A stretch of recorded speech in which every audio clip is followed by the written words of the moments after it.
अब तुलसी बाबा ने जब इस कथा को लिखा था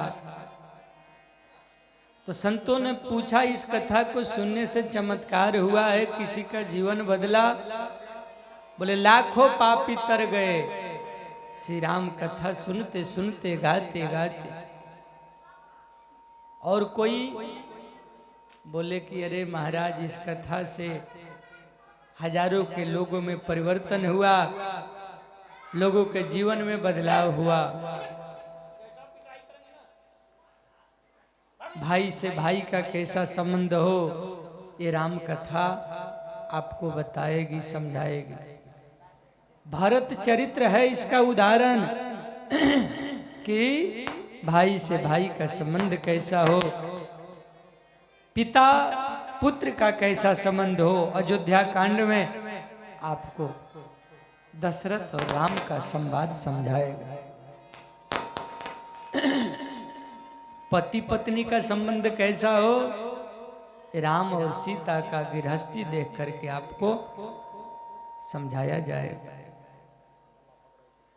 7 कांड में कई कई नारियों का जीवन का वर्णन है। नारी चरित्र कैसा हो, नारी का धर्म क्या है, गृहस्थी में बाल बच्चों के साथ कैसे रहना चाहिए, ये 27 नारियों की कथा तुलसी बाबा ने गाया है और उसमें आपको समझने का अवसर मिलेगा। और आप ये भी ध्यान दीजिएगा, प्रजा का राजा से कैसा संबंध हो, साधु से गृहस्थ का कैसा संबंध हो, अर्थ धर्म काम मोक्ष की कैसे प्राप्ति हो, ब्रह्मचर्य वानप्रस्थ गृहस्थ और संन्यास धर्म की क्या क्या उपयोगिता है, उनकी कथा भी बड़ा विस्तार से वर्णन। महाराज जब कथा लिख दिए बाबा तुलसी तो वर्णन है, पंडितों ने बड़ा विरोध किया। इतना विरोध किया कि कोई सम्मान नहीं देता था। तो काशी जो है बनारस, वहाँ बाबा विश्वनाथ जी का मंदिर है। अच्छा, बाबा विश्वनाथ मंदिर में कौन कौन लोग गए हैं, हाथ उठाएं तो। विश्वनाथ मंदिर आप लोग गए हैं? एक उधर से, बाकी सब सीताराम। हाँ?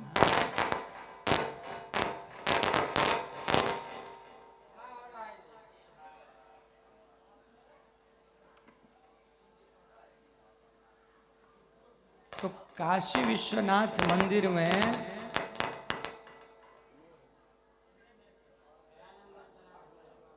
पंखा बंद करो।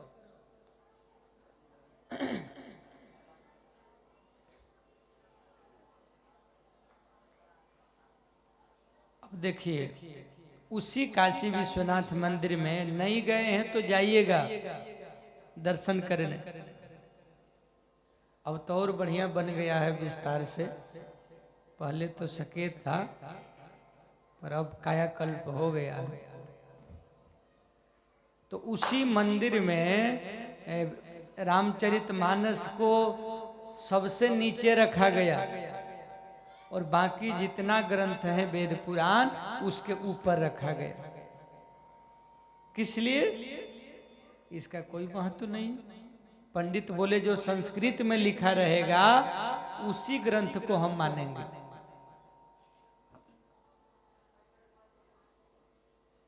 लेकिन वाह रे, तुलसीदास की रामचरितमानस, रामचरितमानस को जब काशी विश्वनाथ के मंदिर में बंद कर दिया गया और सुबह जब कपाट खोला गया तो जितनी पुस्तकें रखी गई थी, ग्रंथ, धार्मिक ग्रंथ, सब नीचे और सबसे ऊपर रखा गया मिला रामायण रामचरितमानस, और ऊपर से शंकर जी का साइन था उसमें, हस्ताक्षर क्या, सत्यम शिवम सुंदरम, सत्यम शिवम सुंदरम, ये बाबा हस्ताक्षर कर दिए थे। और तब से दुनिया ने सम्मान दे दिया। जब भोले बाबा माथा पर बैठा ले अब संसार का कौन ऐसा है जो नहीं सम्मान देगा। और तब से यह ग्रंथ का प्रचार प्रसार हुआ। इससे भी पहले एक ग्रंथ लिखे थे हनुमान जी महाराज, जिसको हनुमत नाटक कहा गया। वो कब लिखे थे? जब राम जी राजा बन गए थे तो सब लोग कुछ न कुछ भगवान को समर्पित कर रहे थे। तो हनुमान जी सोचे हम भी एक भगवान का चरित्र ही लिख करके समर्पित कर दें। जैसे ही लिख करके समर्पित किए, उसी समय घटना यह घटा कि वाल्मीकि जी को पता चला कि हमसे भी सुंदर रामायण कोई लिखा है। हनुमान जी ने दिखाया, बाबा वाल्मीकि जी देखिए तो मेरा रामायण कैसा है, मैं राम जी के लिए लिखा हूं। सुन करके देख करके वाल्मीकि जी तो अपना सिर पकड़ लिए। अरे हम इतना दिन से रामायण लिख रहे हैं, लेकिन आपका रामायण इतना सुंदर है कि आपके रामायण के सामने मेरा रामायण तो फीका पड़ गया। मेरा रामायण फीका पड़ गया।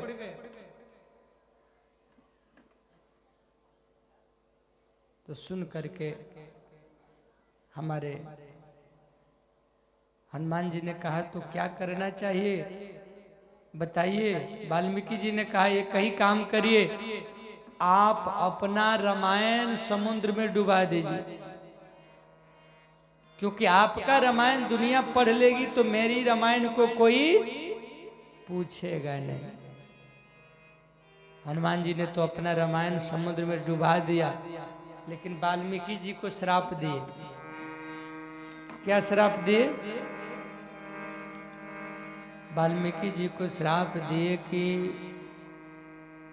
मैंने जो रामायण लिखा है इसको धरती पर आना पड़ेगा। और हे वाल्मीकि जी, आप ही को तुलसीदास कलयुग में आके बनना पड़ेगा और लिखेंगे आप पर, लिखवाऊंगा मैं। कलम आपका रहेगा, पर क्या लिखना है वो मैं तय करूंगा। इसलिए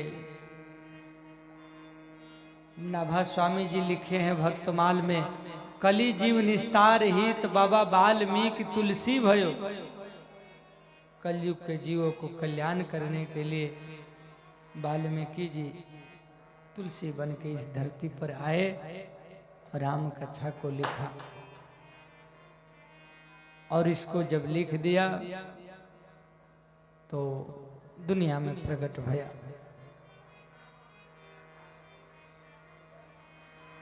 हमें निज धर्म पर चलना बताती रोज रामायण, सदा शुभ आचरण करना सिखाती रोज रामायण।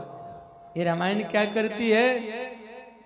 जिन्हें संसार के सागर से उतर कर पार जाना है, उन्हें सुख से किनारे पर लगाती रोज रामायण। रोज रामायण। कभी वेदों की सागर में, कभी गीता की गंगा में, हृदय में रस बिंदु को डुबाती रोज रामायण। हमें निज धर्म पर चलना सिखाती रोज रामायण। अब कितना लोग रामायण पढ़ते हैं? थोड़ा हाथ उठाइए तो। मैया कौन कौन पढ़ती हो रामायण? दो आदमी वहां के पढ़ते हैं और कोई नहीं, एक मैया ये पढ़ती है। जिनको पढ़ने नहीं आता है ना, हमारा टीम जो आया है सबको पढ़ने आता है। 9 दिन में कुछ न कुछ पढ़ने सीख लेना है। और हनुमान चालीसा रामायण कम से कम इसको तो घर घर में रहना चाहिए। हाँ, छोटा से छोटा इस्लाम धर्म का, मुस्लिम धर्म का बच्चा है, फिर भी कलमा पढ़ता है, फिर भी जाकर के अपना खुदा से, अल्लाह से कुछ न कुछ कहता है। एक टाइम का नमाज तो जरूर पढ़ता है, लेकिन हमारे हिंदू धर्म के लोगों को हनुमान चालीसा तक याद नहीं है।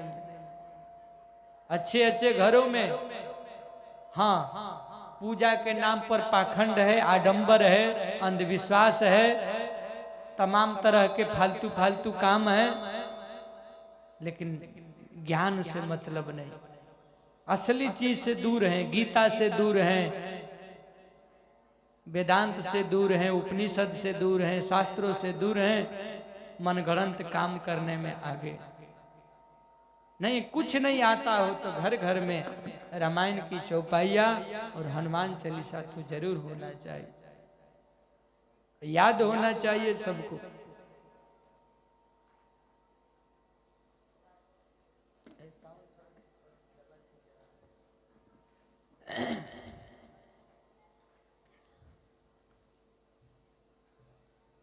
क्योंकि भगवान कहते हैं कि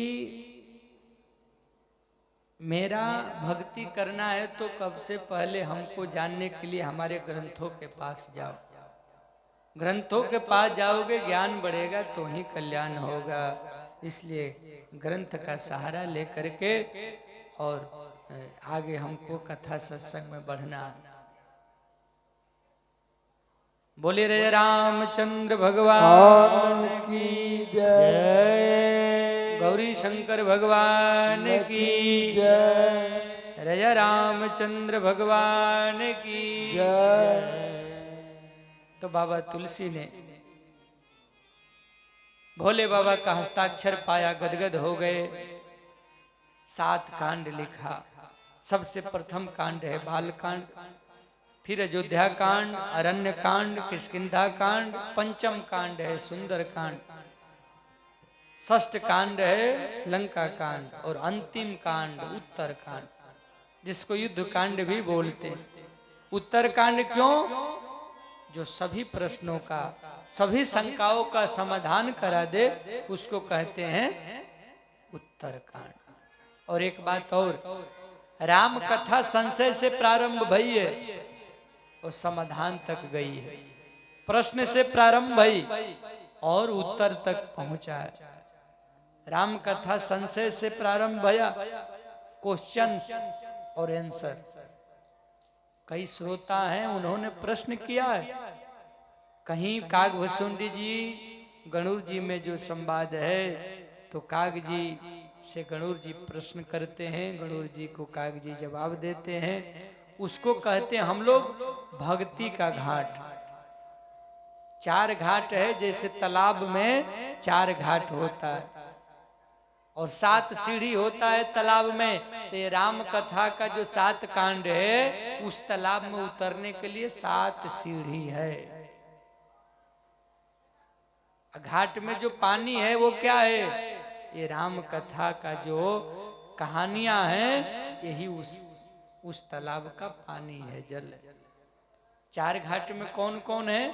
पूरब, पश्चिम, उत्तर, दक्षिण। कौन घाट पर कौन बैठे हैं, कौन घाट पर कौन श्रोता, कौन वक्ता?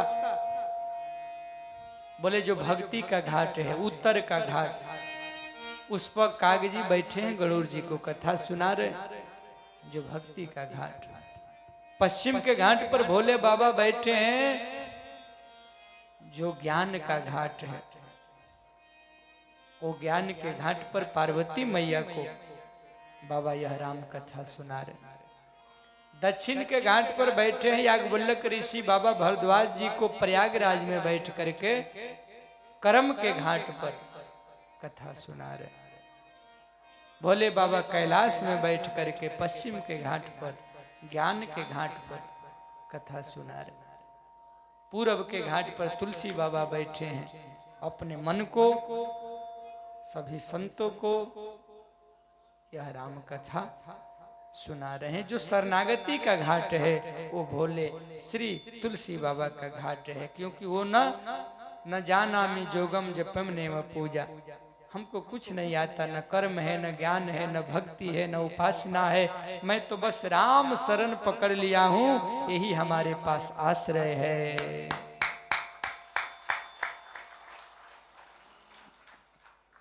अब बाबा तुलसी चारों घाट की वंदना किए, चारों घाट का प्रश्न और उनका समाधान तक पहुंचाया। आपके मन में भी प्रश्न हो तो आप आज से ही अपनी बात रख सकते हैं, पूछ सकते हैं, उसके अनुसार से कथा आगे बढ़ती जाएगी। अब कहीं दोहा है, कहीं छंद है, कहीं श्लोक है, कहीं सोरठा है, कहीं चौपाइयाँ हैं और कहीं जो है सुंदर सुंदर श्लोक हैं। यह कथा का कहीं विस्तार है, कहीं संक्षेप है। और इसमें बाबा तुलसी ने एक शब्द बड़ा विशेष लिखा है, गावत वेद पुराण अष्टदश, 6 शास्त्र सब ग्रंथन को रस, मुनि जन धन संतन को सर्वस। 18 पुराण, 6 शास्त्र, 4 वेद, सब कुछ का यह सार है। इसलिए बेनी कवि ने कहा, वेद मत शोध शोध शोध के पुराण सब, संत और असंतन को भेद को बतावतो, कपटी कुराही कुल कली के कुचाल जीव, कौन राम नामहु की चर्चा चलावतो। बेनी कवि कहे मानो मानो हो प्रतीति यह, पाहन हिय में कौन प्रेम उपजावतो। भारी भव सागर उतारते कौन पार, जो पयह रामायण तुलसी न गावतो, जो पयह रामायण तुलसी न गावतो। इस कलयुग रूपी भव सागर से पार जाने के लिए अगर जीवों का कोई सहारा है तो ये राम कथा है, और राम कथा रूपी नौका है। बोले जय रामचंद्र भगवान की जय।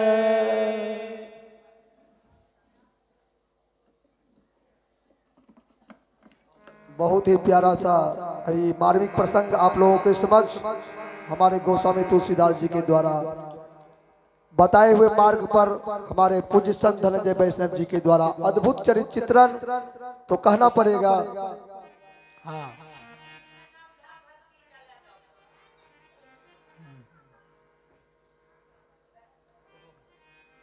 हाँ ठीक।